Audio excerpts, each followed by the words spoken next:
Every struggling business is missing one of three things: revenue, efficiency, or happy people. That's it. In this episode of The Pattern Seeking Entrepreneur, I sit down with e-commerce operator and digital product builder Paul Bates. Paul has been running that same three-variable equation across e-commerce businesses, growing from $60 million to $150 million in revenue for 7 years, and it still works every single time. If you've ever been the person in the room who sees what's broken before anyone else does, this one's for you. I'm Jonathan Domsky. This is the Pattern Seeking Entrepreneur. Let's go. Some entrepreneurs succeed by following the playbook, and some succeed by writing their own. This show is for the second kind. Welcome to the Pattern Seeking Entrepreneur, conversations with intense, analytical founders who have built something significant and are now redesigning the architecture of how they lead, build, and operate so that their strengths create leverage instead of friction. I'm your host, Jonathan Domsky, business and life coach, entrepreneur, and someone who has spent a career helping powerful minds build businesses that actually fit how they think. Let's get started. Paul, let's hear your story. When did you first realize that you think differently from most people in the room? So for me specifically, it wasn't in a work setting. It was more in a relationship setting. And so I found that people say their emotions as like facts, when what they really need me to do is they're saying how they feel about something, they need some type of response. So for me, I noticed it differently because I would try to respond to a girlfriend basically and say, hey, you said this, let me try to fix this.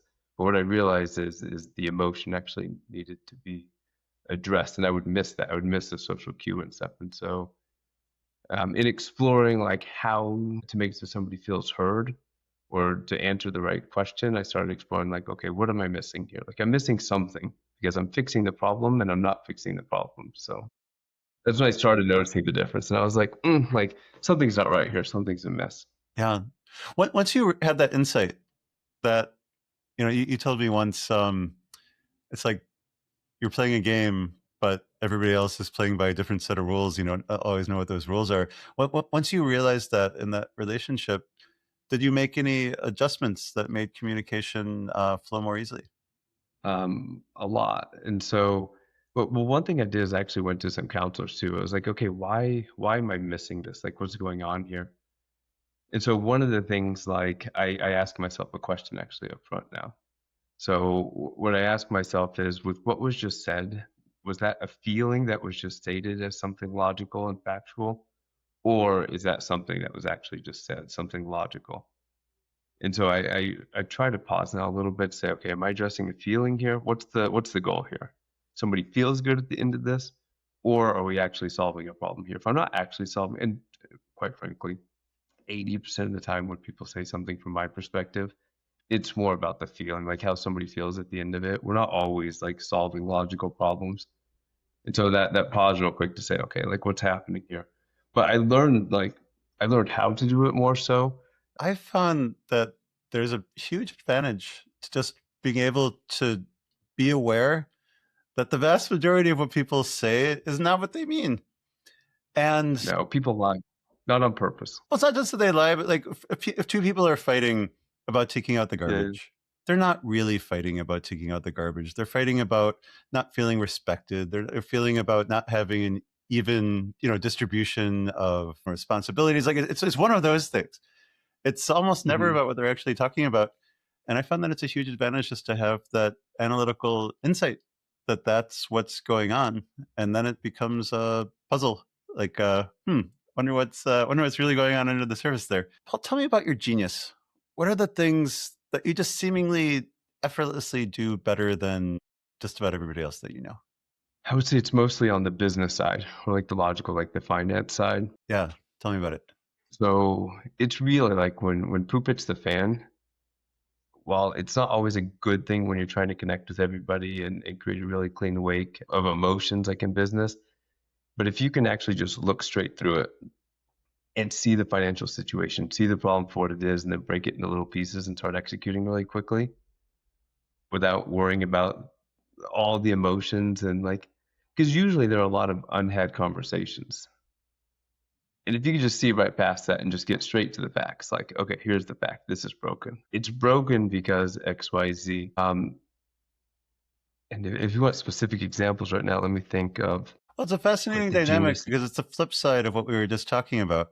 That in Uh-huh. business, all these problems, all this drama that people have with a project, for example, they're always talking about the wrong things. Like they're upset about the symptom or they're upset about this one particular thing, but the real engine that's driving the dysfunction is invisible to most people. And it sounds like that's what you see most clearly. I do, yeah. I'm trying to think of like an example, like a real time recent example for you. A lot of it is team related, right? So in the environment I'm in right now, in the consulting I'm in, there's a digital team and then there's an IT team. That's like a nice one where the majority of the time when something happens, right, it's like, hey, we sent files from the e-commerce website to the IT team. The IT team can't processing them. And then what it turns into, hey, they're always late on their stuff. They didn't do this. So it turns into like the IT team did this and the IT team is like, hey, the digital e-commerce team didn't talk to us about the spec, didn't give us a lead time. So you can see it turns into talking about people instead of like, hey, the order didn't make it from the e-commerce system into the ERP system, Oracle, whatever it is. So if we take a step back, and this is where I'd say like really my superpower is, hey guys, everyone pump the brakes. This isn't about what you did or didn't do or who always does or this or that. Like it's about the orders aren't making it into the system right now. Okay, let's break this up into why exactly did that happen? What does the file look like? If we send the file in that format to the ERP system, where did it get stuck? Why did it get stuck? So if you start turning it into about the specific issue and just take it from step one and track it all the way through, Yeah. it Yeah. helps cut all the emotion out when a lot of times you're spending like 80% of the time talking about Yeah. the Most people are people part focused of why on, you got to that situation instead of talking about the problem and how to solve it. yeah, most people are focused on this specific challenge, the problem that we're having right now. And then you're looking all the steps back. How did we get here? And why are we doing it in the first place? And what are we trying to accomplish at the end? Um, Paul, do you have any special interests, things that you just love and know more about than anyone that you know? So I was thinking about this one. You'd mentioned this question a little bit before. I don't really have one particular special interest. What I have a special interest in is learning like all kinds of different things. Yeah. And that can be even from like recently I built a shipping container house. And to build the shipping container house, I didn't contract it out. I'm like, okay, how does plumbing work? Like how does plumbing ventilation work? How do all the P traps work? Like how do you get it to breathe properly? What's the angle of the drains, all that? How does the electrical work? How do multiple phases work? How does the neutral work? How do the opposite polarities work? And then when I plug it all in, like why does it work? Like it's and so I break it into all the different pieces and then just build it one. And I like building too. And so I like learning through doing. Yeah. Like that So systems it could be a mastery. shipping container. It could be like chemistry. Like I formulate this stuff right here. Just this has nothing to do with what I do, but like I need something to do. It's all math, right? So I made a serum and I've got a little lab at the house and figure out how all the different chemicals work together to solve specific problems. This one's for girls' curly hair. Yeah. Yeah. You know, so many people that So I, learning. But yeah, I get bored if I go too deep. So then I need to learn something new. yeah. You know, so many of the people I meet, so many of the people I work with, they want to master their field before they start. And then they never start because there's a million things to do. And most of the time I think the best way is just to get going and then like, oh, I need plumbing. What do I need to do to, have plumbing in my container house, and then figure out plumbing. Paul, tell me about your current business. What do you do? Who do you do it for? What are the problems that you help solve? Well, let me take a step back for a second. So current businesses, like I've previously worked for people. I think that's one thing that I have learned about myself is that if you recognize patterns, if you need to be around a lot of different people and complex issues, they exist more in larger companies, like 50 plus $1 million companies, right? And so right now, to me, I've taken a little time off. I've done a lot of traveling and stuff. But the main thing I've been doing to earn income while traveling is helping e-commerce teams specifically turn their complex problems into like executable steps. And so I've been largely working with one client and then I talk to other people on and off. but it's kind of like the marketing database data and e-commerce. And I really I spend a lot of time in Asana and doing exactly what I described to you earlier. And so it's like, okay, what's the issue right now? You're going from this old, we recently went from an ATG e-commerce platform to a VTEX platform, and the transition got stuck. So they got like a year and some change into the project, and then they went to migrate over to the new system VTEX, and then a bunch of the data syncing got stuck. And so I spent a lot of my time in Asana okay, why did it get stuck? Like which data specifically got stuck? And so it goes back into that exact same thing that we were just talking about. Yeah. So Paul, But that's go ahead. I was just saying, you told me once that software projects rarely go over time and over budget because the company didn't do what was promised, that it's almost always because the customer doesn't know what they want at the onset of the project, and that's the source of most project frustrations. Could you elaborate on that? Yeah, I could definitely elaborate on that. I think the conversation or the issue starts at people don't prioritize the build versus buy conversation and really understanding what they want. And so, an example of that one in the current one, that step was skipped for the project I'm currently working on. I don't want to use the names because I haven't signed anything with them specifically. But for the project that I'm working on, right, they skipped that step. They didn't skip the step. The business did it. They didn't include the engineers or IT resources, all that stuff. They didn't talk to the right people, or all the right people. They didn't talk to the right people. And so what happens is you kind of start building or painting a moving bus. And then the spec was give us exactly what we have today. So guess what that means? Guess what they did is they copy and pasted all the legacy processes that make it so you can't even take advantage of a modern e-commerce package, for instance. So what they were doing is they were manually grabbing files and then manually uploading files into the system, like pulling them out of the ERP system and manually uploading. In a modern system, that would automatically happen. That's the technical. We need to do all these things that no. So the requirement really should be right. Like our internal Oracle ERP system the data should get from there into the e-commerce package. How it gets there doesn't need to be exactly the same. And so that's where you have to be really careful. Like when you break it into steps and you actually, you don't ask for exactly what we have today. What you want is a user experience exactly like it is today. You need to be careful what you ask for with a modern technology stack, with modern data integration, and you don't even know how to ask that question because you don't see all that stuff. It's just behind the scenes. Sure. Why do you think that the service providers don't ask those right questions? Blunt truth is they're typically trying to be so nice so they don't lose the contract. They're big contracts. I mean, these are $500,000, $1 million, $2 million contracts. In an effort to be nice and keep the contract, and contracts are negotiated by, I mean, this is a negative, but they're negotiated by salespeople, right? That deliver or that promise a lot, right? And then it gets to the delivery team later, and they're like, "Why the heck would we ever do this?" Yeah, this is a great example. Like, we were working with a team in Canada. Canadians are very, very nice people, right? In the middle of trying to get the e-commerce package to move over, I asked the engineers. I said, "What would you do? Like, why the heck was it even built like this?" And they're like, "You really want our opinion right now?" I'm like, yes, why weren't you asked a long time ago? Like, how did you guys build this without an architect's opinion? Yeah. So it's really fear. And so when you get yourself, but I think the real thing is just everyone's trying to be nice and do exactly what the customer asks. Yeah. And they're not, and really the customers don't, people say they want to hear the truth, but they really don't. Like they want you to do what you ask them to do, and they're like, "Hey, I paid you to do this," and so. Yeah. So it's fear of upsetting the customer, fear of upsetting the guys who are actually going to be doing the work. Blame the salespeople.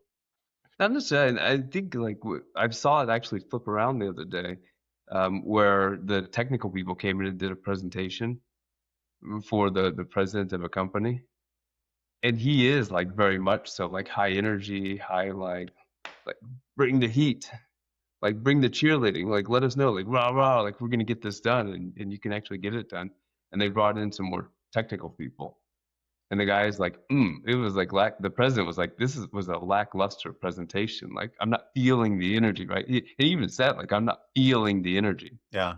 And so it's both matter, right? It's not one versus the other. It's you need to feel the energy, but you do need to technically get it done. Yeah. Correctly. Makes sense. Or you should, unless you want problems later. Yeah.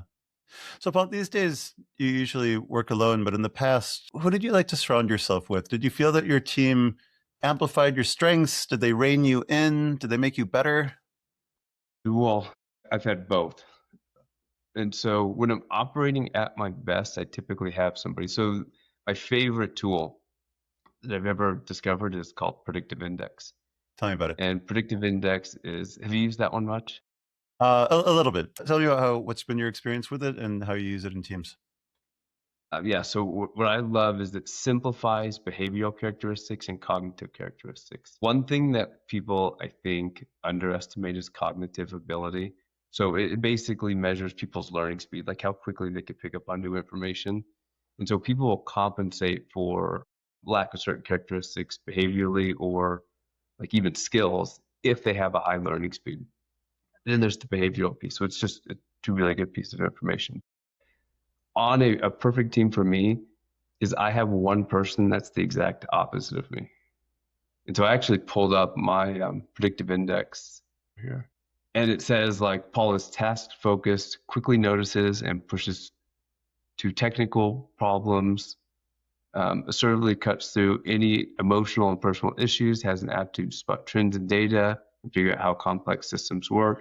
So it's basically saying Paul can identify stuff and fix it quickly, but he's going to ignore people. If you grab the profile that's the exact opposite of mine, it turns it into four characteristics. It'll be like this person overthinks what people feel.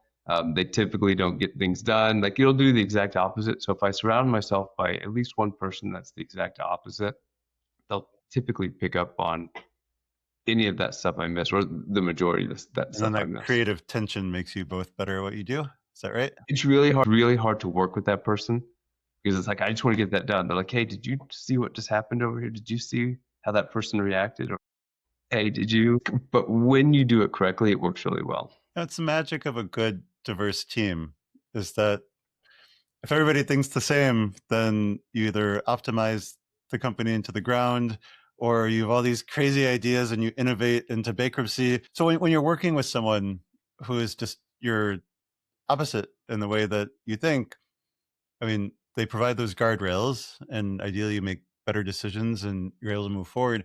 But how do you manage those conflicts? When you look at them and you're like, come on, let's just get this done. And they're looking at you and say, Paul, it's never going to work because these people aren't going to go for it or whatever it is. How do you talk about that stuff? How do you resolve it? Can you think of an example? I, to tell you the truth, I can't because we haven't, like, I don't, it's second nature now. So the one thing that we do use quite a bit is crucial conversations. And I don't remember early on exactly the specific examples, but we have more real-time conversations about all these little things. So instead of and giving each other permission to say like, hey, we need to get this done and we need to not hurt people. Yeah. So I think a lot of it is less about the conflict and more about creating the safe space to Yeah. have these conversations in real time. Yeah. When the Because if structure we is both there, go into it's this easy. saying, hey, like this isn't good or bad, right? This isn't right or wrong. We have to get this issue resolved and we have to produce results or else we wouldn't be a business. Yeah. We can't be a business and produce results without people that enjoy their jobs that like also want to play in the sandbox. So when we don't look at it as good and bad and say, hey, both these things are good. What we're looking to do is create an environment where both exist. Yeah. The meeting rhythm and the agenda does the heavy lifting of accountability and just making sure the right things get talked about. Also, running a business, it always comes with challenges. How do you feel your way of thinking helps you? And where do you think you have to work harder? Put another way, just where is thinking differently created friction or just wonder and amazing things in your team, your business, and your relationships? I mean, where it's created friction mostly is that where it's created the most friction is I love when things get messy and moving really quick and breaking things. Yeah. And I love skipping the emotional piece and just getting it done, Yeah. especially when it's really messy. That creates probably the most friction as well. Yeah. And so, like a little example of that right now, like we're spinning up a little, like I'm gonna go all over the place a little bit here, but one of my buddies is in real estate, and I'm tinkering right now with the $0 to $1 million business range, and so we're experimenting with the idea: can you hire out sales? And so we spun up a CRM system, got some leads coming in, like have a guy responding to calls. And then it's like we're going into this automation before we're even selling anything yet. And so my natural, like I'm jumping in right now and I'm like, okay, let's do it like this in this order. Here are the exact scripts we're going to use. Here's how we need to follow up. Here's how the system can work today. So it was like, it's up and going in 2 or 3 days, but we didn't take everybody on the ride. Yeah. There's only 3 of us, but you can see how quickly it falls off the rails, right? Like it's like, Yeah. Well, and then the breaking things and getting messy, it's where the breakthroughs are. It's really exciting. It's where you get things done, but without that partner who can be the orchestrator to make sure that everybody else, like you said, is along for the ride, you could get that messiness turns into being blown up sometimes. So what have you redesigned in your business and your leadership and your environment? What have you redesigned just to better fit the way that you think? Because you have so many strengths, you some things that sometimes get you into trouble. How do you shift those environments, those strategies, those relationships, so that you could thrive without that, without those challenges getting in your way? I think for me personally, I didn't write this one down, but the biggest thing I've shifted is slowing down quite a bit. And the reason I say that is nothing is really that important that fast. Like there are very few things that are actually really, really important. And I think Jim Collins says it best, from good to great. Like it's more important to find what not to do than a long list of what to do. Mm. And I say that because then there is space to actually think about like, okay, what is the actual like most important task to be doing right now?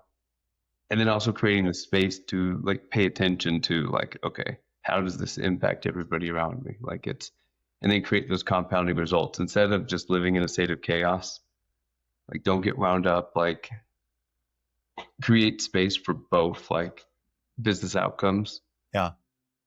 Creating that space, is and it a people. habit? Is it something that is structural that you put in place? How do you make sure that actually happens when your drive is to push forward and get messy? I don't think it could have existed until I got to a certain place in life. I think you have Maslow's hierarchy of needs, right? Like I grew up in a very, very poor household Hmm. where the power would get turned off but we didn't have what I felt like was enough money to feel safe and protected. I think as long as I'm in that state, I'm going to move at a certain speed because I don't ever want to be like that again. But for me, the space comes with getting to a point where enough is enough. There is a definition of enough for me. And when you have a definition of enough, like not excess, not like too little, like anything like that, it creates space for letting like not just optimize decisions all the time. Yeah. Like it's creating decisions that are fun and enjoyable. Yeah. I mean, at the end of the day, by far the best solution is personal growth and maturity, to realize that, this one's just not worth it. I think this is enough. I think we're going to let that one go. In the meantime, because that's hard and that's slow to get there, um, just structure sets you free. Just to know, for example, that if you're moving faster than everyone else on the team, Thursday, we're not going to introduce anything new. That's just the rule. And I'll just work on some other project, whether it's your shipping container house or for another client, but just to give everyone else that structural pause, that Yeah. chance to catch up. Yeah, you actually remind me of something. That's how my agreement was actually structured too. The primary project I'm working on right now, Yeah. it was like, hey, if I do this 40 hours a week, I will burn out the team. I promise you right now. Yeah. So we purposely structured it where, hey, I work specifically on this one project, Tuesday, Wednesday, Thursday, in these time blocks. And what that does is that gives the team time to go do all the things and think about it and process and have internal meetings. Yeah. And then basically I'll run at my pace for 3 hours a few times a week. And then I find I fill the space with other experimental projects right now. Yeah. I love that asymmetry. Because if you were just if you were always working with them, it's the pattern, right? You would drive them crazy. There's just like, Paul, you just slow down. There's too much going on. 100%. I have, I once counseled a couple where one of the partners was very rigid. Like, they needed to like know what was going on in advance. And the other was super spontaneous. and any kind of structure they were just allergic to, and it drove them crazy. And I told the structured one, just plan it in advance and don't tell them. For for you, it's planned. For them, it's spontaneous. And it's the same thing. You're building into the contract. I'm a hard driver. I'm going to go as fast as I can, and then I'm going to go on to another project while you guys digest it. It's really brilliant. I love that. Paul, what's what's fun? Yeah, actually, you triggered something. Can I say something else Yeah, random? It is like I'm pretty structured, right? Like I pay my bills every 2 weeks. I pay them on Friday, and then I have 4 things I do. I buy a certain number of stocks. I pay all my bills and all my credit cards down to zero. Update like inventory feeds. I do like these 3 or 4 things every single 2 weeks, so I have a structure. When I go on vacation, I have a similar structure. But when I go on vacation with friends that like to be spontaneous, what I do is I create controlled chaos, basically. So I do is I pick like the start, like, okay, we're going to land here. Airbnb day 1 is structured. We leave on this date. What I basically do is pick blocks of pre-planned things, but we can adjust the blocks in whatever order somebody wants. So it's spontaneous within like this structured format. It gives everyone what they need without driving you crazy. No, I love that. Yeah. Paul, is there something interesting or unique that you do in your business that you don't see very many other places? The most unique thing, there's a tie in here. I don't know how I'm going to put this one into words because I'm going to say like a whole bunch of things at once. But the one thing, like I think people overcomplicate business, right? And the reason I say that, and this has always been a hypothesis I had before, like when I was working as an analyst and I went into, before running e-commerce P&L, I was the analyst and I felt like people made it too complicated. I'm like, okay, what are the really simple business principles? And I still use this today, even for my own self personally. And I'm like, okay, look, like if you have a dreamer, a driver, and an analyst that all have the same goal, you will make balanced decisions, right? Like you need ideas. You need to verify the ideas are worth going after. And you need somebody to get them done. Usually what you'll find is when you're missing one of those, you're getting a lot of things done, but they weren't thought through. Then you don't make a profit. So if you have those 3 things, and then I think this is really important for AI too. I was thinking about it as we started to talk. For me, there are only 3 metrics in business. There's revenue, revenue efficiency, and happiness. Happiness measured by like customer satisfaction and employee satisfaction. If you have a dreamer, driver, and analyst, and you have revenue, revenue efficiency, and happy people, it's impossible not to make money. And the reason I say that, it's a little bit different, is people say these things out loud, right? And this is part of, I think, self-awareness. You say you want to run a profitable business sometimes, but then we pay people on revenue that they bring in. We don't pay them on GP dollars.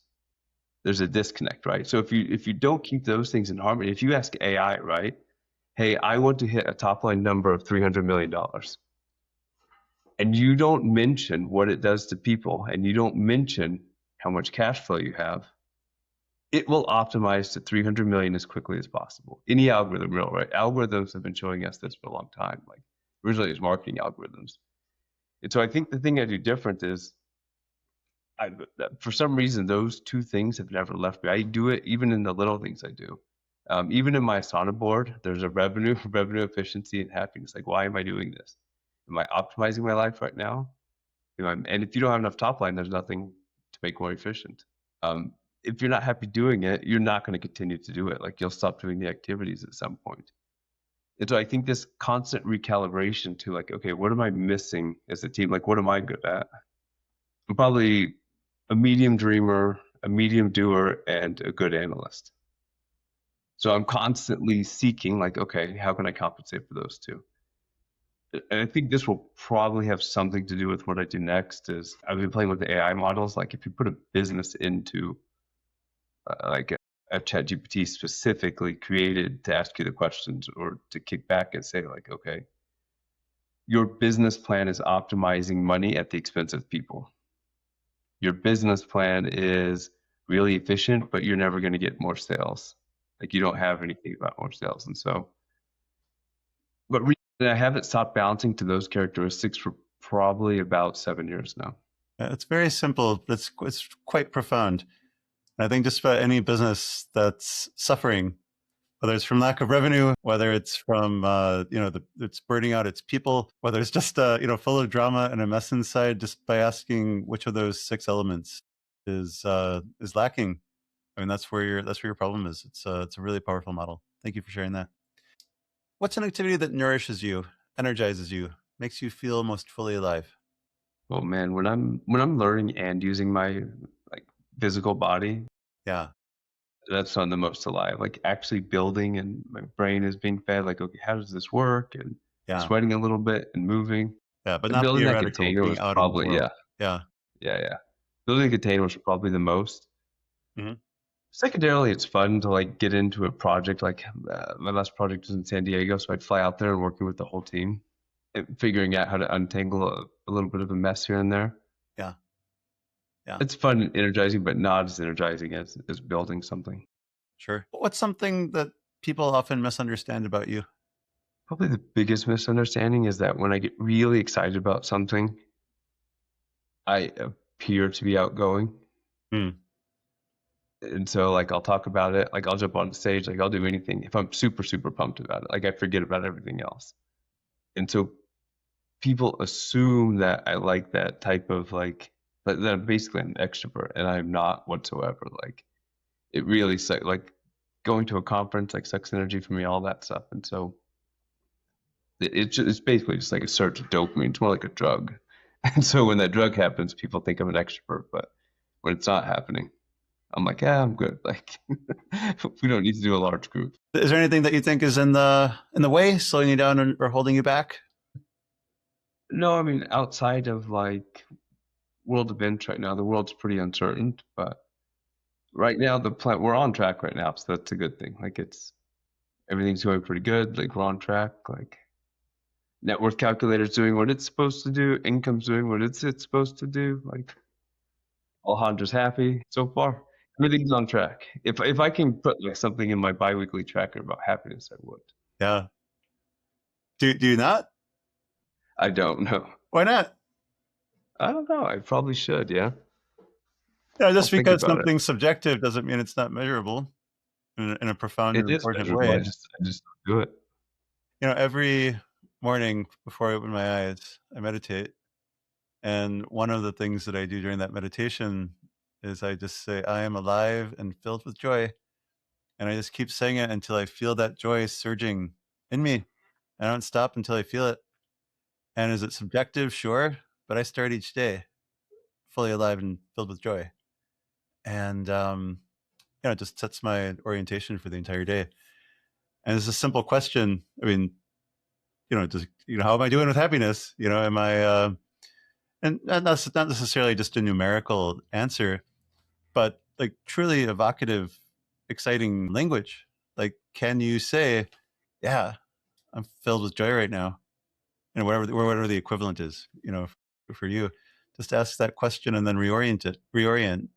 Wonder if the answer is not a full-throated yes, I wonder what I need to do in my activities and my mindset and my relationships today and this week to get back on track. I can't think of a more important measure than just our engagement with life. I was gonna say we have it's not quite the same, but it's similar. I think the sentiment is similar. Where I think in the morning, like, what am I thankful for? What am I looking forward to? Yeah. And the one I didn't realize was so powerful was what are you looking forward to? Hmm. Because thankful kind of easy, right? You can go through like what happened today, what happened yesterday, like in the morning, like, and it kind of sets you in that like that positive, like, oh yeah, hey, look, like things are pretty good. Yeah. But the what are you looking forward to is like the driving force. Like I'm like, oh crap, like if I don't have anything, I better find something. Like Yeah. No, it's I like a go gauge on your or car. Like, why don't I have anything to look forward to? We should do something about that. yeah, yeah. Yeah. Let's switch roles for a minute. Why don't you be the question asker? I'll be the question answerer. Is there anything that you'd like to ask me? Yeah, I'm actually curious the similar questions to what you asked me for the beginning. Which one's that? Like I don't know, and I'll go back to it. So at what point in your career did you realize like things were a little bit different for you, or did you ever realize that? I've literally known since I was 3 years old that I think differently than other people. I didn't have a language for it, of course, but I grew up in a physically and emotionally unsafe home, and I just withdrew from that. I just had this instinctual withdrawal, that I didn't want to be a part of it. And it never occurred to me that there was ever anything wrong with me. Like, I knew there was something wrong with the dynamic. And as challenging as that was at times, it served me so well, because, when I remember being in kindergarten or first grade, and a week didn't go by, that the teacher would give some sort of instruction to the class, and I would be the only one who didn't understand it. Or, again, I remember being in high school, and, I'd be with friends and we'd be joking around or something. And sometimes just wouldn't get the joke, but I never felt bad, like that there was something wrong with me. And I knew from a very early age that I was different. I've had dozens of people tell me in a good way, there's never been anyone who thinks like me before. I know you've done this, and I know you've had the same experience. And the value that I know that I add, the value that people see in me, is from this different perspective. So I've always loved the way that I think. But yeah, since my earliest memories, I knew that I thought differently than other people. Didn't have language for it, but I knew that there was a difference. And do you find it to be like, and I'm curious, similar, to see if there's a connection there, like, do you find it more helpful when problems get messier, like the larger businesses or the messier problems, versus kind of like the simple? Yeah, so you and I have different strengths, but something that we share is just being able to look at a complex dynamic and saying, yeah, that's not what, like, these things that everybody's so excited about, like, that's not what the problem is. That's not even interesting. One of my gifts is just to take other people's dysfunction, drama, heartfelt feelings, inchoate feelings that they can't express, whatever it is, and just to be able to give them this little gift all wrapped in a bow, like, this is what you're thinking and feeling. And then to find a tool, to find a process to optimize for it, to solve for it. Not on the tech side, but more on more on a human side. Yeah. So Man, it's like, well, to say, there's something I'll share. I teases me about this all the time. I'll go on I'll lead a retreat, for example, for for a business group, and I'll come back and she'll say, "Did anybody cry?" And because that's my measure of success. If people are able to get to a space where they're able to share vulnerably about something that matters, and then it's just totally normal, and feel safe enough in the group to be vulnerable. When they cry, I'm like, yeah, like, that's what we're all here for. When we have this facade of analytical logic, which is such a powerful tool, to solve a business problem, or to build a bridge, or solve a math problem. But when we live our life with this analytical facade, it takes us away from everything that matters. Everything that makes life worth living looks stupid through an analytical lens. Like, why would you ever get married? Like, I tease my son. He's 17. He's the light of my life. Like, he's the worst investment I'll ever make. Like, I've spent thousands of hours making this child laugh. he's the worst. Like, how many hundreds of thousands of dollars have I spent on, like, travel and enrichment and lessons? Like, I'll never get that time and money back. Totally misses the joy and the meaning of being a parent. It's just totally the wrong question. So yeah, I like the messiness, because I pierce it. I just see right through it, and the gold's on the other side of that. Yeah, you deliver it back in like a nice package, like digestible one pager or something, it sounds like. Yeah. So in the business that you ran before, because you sold toys, right? Children's accessories. Yeah, mostly rainwear. What was your role in that one? That were you more like the COO or the CEO, or like that? Well, I guess from a daily task perspective, what were you doing? So I'm an orchestrator and operator at heart. I was in charge of operations and marketing. My partner in the business was in charge of product development and production. She was a creative genius. I was an operational genius. We had just an extremely operationally excellent company. Fraction of a percentage of orders had any kind of errors. We were in stock with 99% of our products, 99% of the time, shipped everything, same day or next day. I love the challenge of optimization, and I would start every meeting. I love meetings, because meetings are where problems are solved, and I get to help people accomplish their goals. But we would have, whether it was a daily customer service training meeting, or a weekly sales training meeting, or even just, we'd have departmental meetings and interdepartmental meetings. I would always start with the same questions. Tell me a success story since the last time we met. And that served many purposes. It was an opportunity for me to recognize and praise people, which was not my go-to. So just structurally relying on the agenda. They would tell me what I should praise them for. Like, that was easy. And then when they were doing something that surprised me, I would say, oh, that's really smart. Is everyone else in this room doing that same thing? Maybe we should. And we'd write it up in an SOP. And then I would ask them about frustrations. And there's three kinds of frustrations. There's the frustrations that are just bad luck. I was looking forward to going to the beach and it's rainy today. Okay, I'd rather have them venting in the meeting than outside the meeting and harming morale. There's this types of frustrations because they're missing something. They're missing some sort of data. And like, oh yeah, that's really frustrating that you wasted 20 minutes doing that. Let's just talk about this better way. Or here's the password, or whatever it is. But my favorite kind were when they were frustrated because of some sort of friction in the system. And this happened 30 times a year, every single year. I would come back the next week with a solution so that we never had to deal with that again. And every year I would give everyone in those meetings 5 to 10 hours a week of productive time back. Classic example, sales and customer service. Sales would place an order, submit it to customer service and data entry, and they would want it to ship immediately. But sometimes we wouldn't be able to ship for 2 weeks. And the reason we weren't able to ship for 2 weeks for a new customer is because customer service had to track down the customer who the salesperson was just on the phone with in order to get all the information to run a credit check and all that sort of stuff, just to get all the information so they could actually ship the order. And sales was frustrated with customer service. Customer service was frustrated with sales that they didn't fill in complete orders. So once this came to light, that everybody was just wasting their time being angry about each other, angry with each other, and recreating all this work. We just made a rule that sales can't submit an order, like physically, the system wouldn't let them submit an order until it had all that information. We just had required fields for the stuff that the sales needed, that customer service needed, and then there were never any orders that were left hanging. And sales was happy, customer was happy. It made admin's job easier.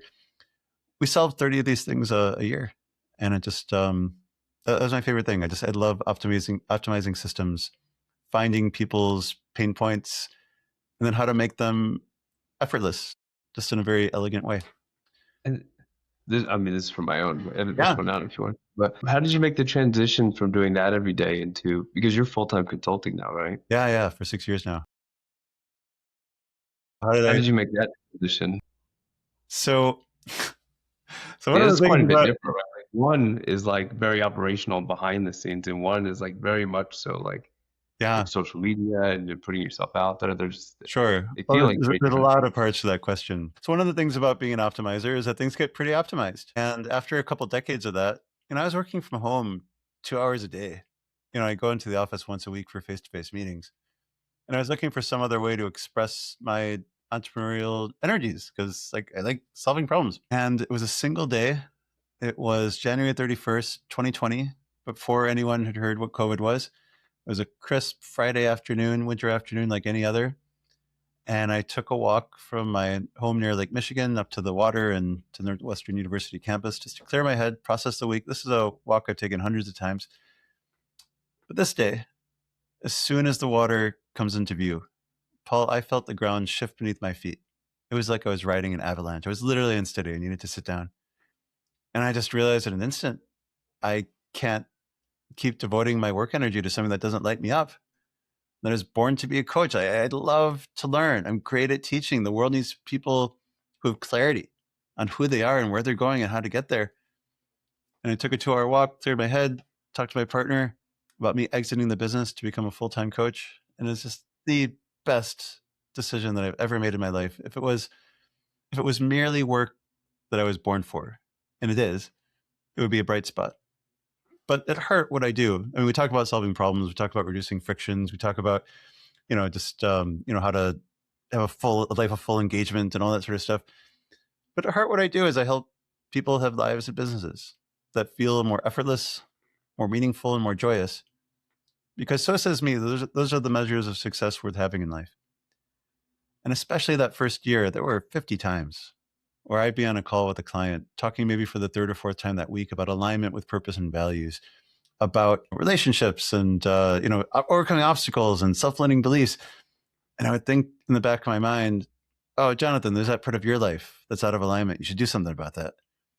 And I did. And especially that first year, I worked out all of my misalignments, all of my fears, all my compulsions, they're all gone. And I've just had this elevated feeling of well-being ever since. And best thing I've ever done. That's a pretty quick transition. Yeah.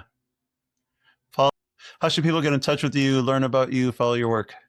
You can email me. So I don't know if is it in the notes? I'll put it in the show notes. Yeah. Okay. Yeah. Awesome. Paul Bates, thank you so much for sharing your wisdom, your heart, your story. I really enjoyed it. Thanks for listening to The Pattern Seeking Entrepreneur. If today's conversation resonated, especially if you are a founder who has built something meaningful, but senses that the structure around you no longer fully fits how your mind works, I would love to hear from you at untangled-coaching.com. Don't forget the dash. If this episode was valuable, the best thing you could do is to share it with one founder who needs to hear this message. That's how the show grows, one person at a time. Until next time, may your work ahead fit you better than anything you've ever built before. And if today's conversation felt like it was speaking directly to you, it probably was. I'd love for you to reach out.